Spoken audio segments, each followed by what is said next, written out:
Hi friends, ఈరోజు ఆలు masala curry recipe పెడుతున్నా.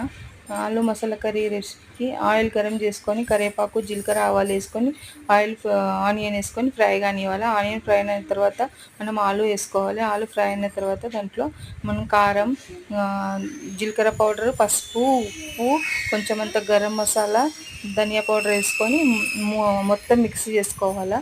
మిక్స్ చేసుకున్న తర్వాత మనం కొంచెం ఆలు ఫ్రై అయిన తర్వాత నేను పేస్ట్ చేసుకున్న ఒక టమాటా ఫ్రై చేసుకోవాలి.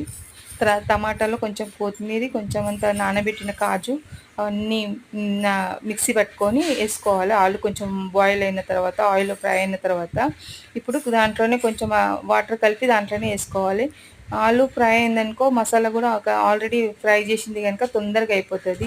కర్రీ బిర్యానీలకు అన్నిటికీ బాగుంటుంది. ఒకసారి అయితే ట్రై చేయండి. ఓకేనా ఫ్రెండ్స్? వీడియో నచ్చితే లైక్ చేయండి, షేర్ చేయండి, సబ్స్క్రైబ్ చేయండి. బాయ్.